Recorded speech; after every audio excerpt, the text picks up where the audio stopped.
இன்றைக்கி டேஸ்டியான egg pepper masala எப்படி பண்ணுறதுன்னு பார்க்கலாம். நான் ஃபஸ்ட்டே எக் வேக வச்சு எடுத்துட்டேன். இந்த மாதிரி நம்ம இடையில கட் பண்ணி வச்சுக்கலாம்.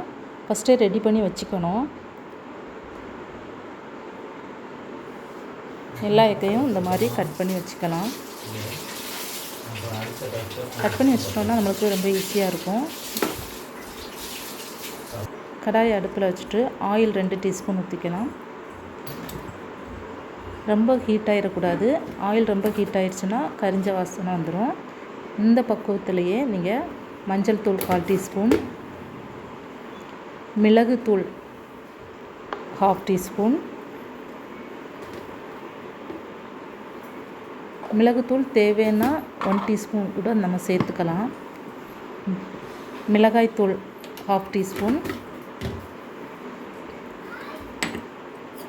தேவையான அளவு உப்பு சேர்த்து நல்லா மிக்ஸ் பண்ணி விட்டுடலாம்.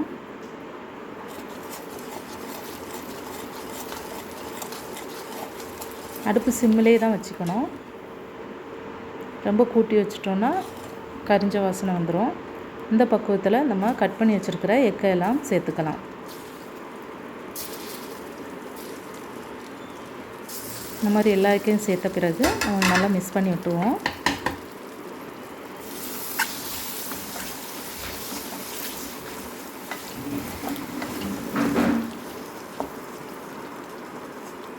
மசாலா உள்ளெல்லாம் பிடிக்கணும் அப்படின்னு சொன்னால் நம்ம லைட்டாக கட் பண்ணி விட்டுக்கலாம். இந்த மாதிரி கட் பண்ணி விட்டுக்கலாம். அப்போ எல்லா இடத்துலையும் நம்மளுக்கு மசாலா பிடிச்சிடும். இது நம்மளுக்கு தயிர் சாதம், லெமன் சாதம், சுடு சாதம், ரசம் சாதம், சாம்பார் சாதம் எல்லாத்துக்குமே சூப்பராக இருக்கும். எக்கு சாப்பிடாத பிள்ளைய கூட இப்படி செஞ்சு கொடுத்தோன்னா சாப்பிடுவாங்க. சில பேருக்கு வேக வச்ச எக்கு வாசனை பிடிக்காது. இந்த மாதிரி பண்ணி கொடுத்தோன்னா பிள்ளைங்க விரும்பி சாப்பிடுவாங்க. இந்த மாதிரி ட்ரை பண்ணி பாருங்கள்.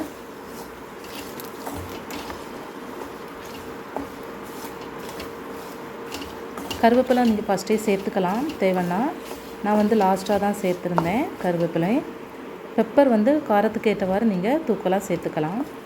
இந்த வீடியோ உங்களுக்கு பிடிச்சிருந்ததுன்னா லைக் பண்ணுங்கள், ஷேர் பண்ணுங்கள், சப்ஸ்கிரைப் பண்ணுங்கள், சப்போர்ட் பண்ணுங்கள்.